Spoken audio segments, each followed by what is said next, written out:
I'm Shatarupa. I am an engineering director at Pivotal, and I like traveling quite a bit. That's me hanging out in Sikkim with this yak who doesn't seem to be caring much for me being there, trying to be friendly with it.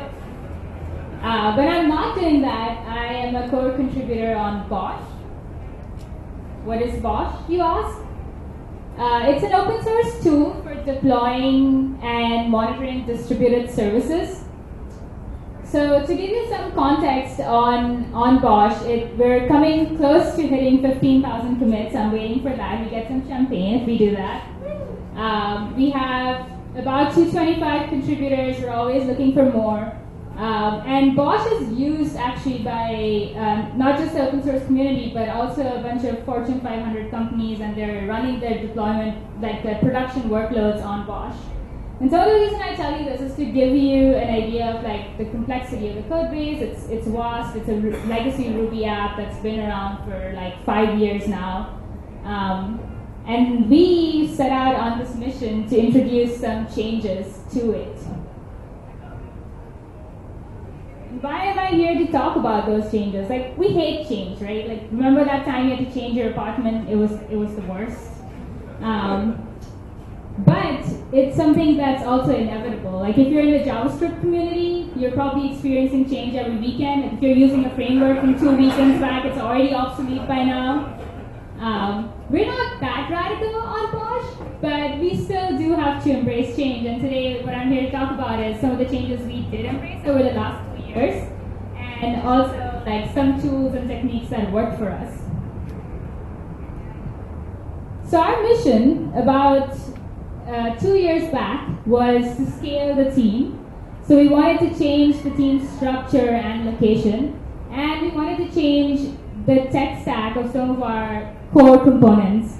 And that was playing the game at easy difficulty, right? To make it harder for us, we were like, we want to do this with minimum user impact, ideally with 0 downtime for all of our users. So scaling, this is the happy state. So this is like all of us sitting side by side in San Francisco, looking at each other's faces, making decisions quickly, going out to team lunches. It was a good life. And then like this happened. We had to grow our team in San Francisco. We went from a 6-person team to being almost 30 people distributed globally. The challenge here was like, how do we share context? How do we like assume positive intent in everyone's commits? How do we ensure that we're maintaining quality as we scale so quickly, scale across cultures? It was a hard problem. What really worked well for us was to find ways in which you can build shared understanding. Something that we tried, which is pretty unique, and we were able to do this being an open source product, is to try this dojo program. And as part of the dojo program, to gain committer status, we asked you to come work in person with us at several of our sites and our partners' work sites.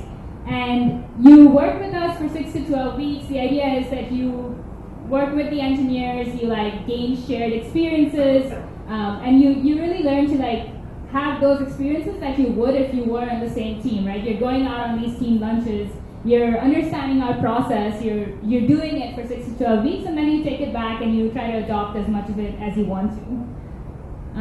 The other thing that also worked for us was to kind of have tests be the documentation of our code. So we write BDD style tests, and we also make it really easy for you to have a test setup that's easily replicable. So we want to reduce the barrier to entry if you want to contribute to BOSH. And so it would be really good if you just had one command and that just had your test running, and it wasn't taking 7 hours. We're not quite there yet, but we do have a very easily replicable test setup. And finally, we make it everyone's responsibility to keep CI green.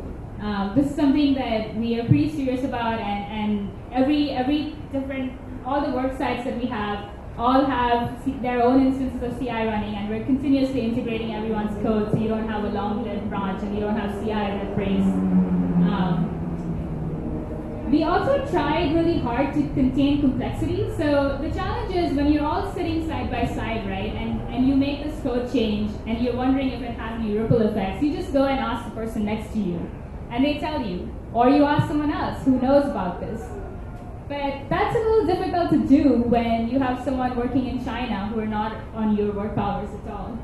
So to reduce that feedback cycle, what we did was we tried to make public APIs even within our internal consumers and have backwards compatibility for those APIs. We try to version them. We try to push tests so that you have contracts at each of those layers, and you are aware sooner rather than later when your code's going to have a ripple effect. The one thing to be cautious of here is to not fall prey to Conway's law. So while you are refactoring and producing these architectural components, right, you don't necessarily want to be splitting up your teams based on those architectural components. Like, you still want the teams to be able to work on the full product and see kind of the whole workflow rather than splitting it up based on your organization structure. To sum it up, I think the thing that worked for us was to expect change. So anytime we want to start a new feature or anything that we're designing, be it on the product side or in code, we want to prioritize discoverability and ease of change. So when we actually talk about a feature, that's always one of our top goals, to prioritize ease of change. Switching gears a little. So this is really familiar, right? You have this system and you're like, this is the worst, this is dilapidated. But the new world, my vision, it's going to be amazing. It's going to be perfectly designed, it's going to be clean, it's going to be the best. And this is kind of where we were at. We, one day, product came to us and we're like, we need to support Windows. Do it. We were like, okay, this is also a great time for us to go from this dilapidated Ruby thing we have over to the Golang world. It's going to be great. The engineering team was really happy, but as with big rewrites, there was some fear, right? Like, is this thing going to match up to what we used to have? Is this going to be as well tested? How are we going to release it? What if there's all the support problems? What if we can't support the volume of tickets we get? There's a lot of fear, uncertainty, and doubt. And these are some of the tools we use to overcome some of that fear. One was to really draw a firm line. So have a conversation with product and decide as a team whether you want to make this a scope-based release or a time-based release, and then stick to it. Because otherwise you're constantly in the slippery slope of, I want more things, oh no, I want to release at this time. More things though, but this time though. So pick one and stick to it. And it's also really important for these specific releases to respect your process. If your process is, if you have a green CI and if product says the product's ready to go, then you ship it, then do that this time. Don't make this an exception because you've accumulated all this debt and you're afraid of what might happen. We also do a lot of exhaustive automated tests. There's a whole array of things we try to do, and that's a talk in itself. I'm happy to talk about it outside of this talk. But we tried having long-lived environments where you could upgrade tests, where we had fuzz tests, we tested for turbulence. All this in mind, it is also important to recognize that you will probably never be able to write code that has no bugs. There will always be bugs, and your customers will invariably encounter them. What's important to note there is you should have confidence that you have a process that you can support them through these bugs. You have a process where you can get them new code out so that they don't have to feel the effects of this bug for a long time. So have an SLA, try to exceed it, but more importantly, show them you care, right? So make sure you have that communication with them, make sure they have insight into what you're doing so they feel supported. So we learned a couple of things from that. One was to cultivate trust between product and engineering and really treat yourself as one team, right? So make a conscious decision that you assume positive intent and you have trust between product and engineering, and every success reinforces that. Every time there is a breakdown in that trust, have an incident retro, talk about it, and see what you could have done better. And then also to extend some of that trust to customers and start to treat them as partners. Like, they've invested a lot to select your product, to use your product, and to kind of base their success on your product, right? So they also have a lot on the line, just like you do. And so acknowledge this, gain empathy for them, and really try to treat them as your partners. Try to give them that confidence that you're there with them. Summing up everything I said, how did we embrace change and how do I encourage that you go and do this? Is to, one, expect it. Don't be surprised when something changes, because it most likely will. Cultivate trust and make this a conscious decision you make. It won't just happen, right? It's a very conscious decision the team needs to buy into. And finally, elevate your customers to be your partners. Recognize that they're here with them, they're in it also, and try to support them as they face issues, as they have successes, be there for them. That's all I have for today. Thank you.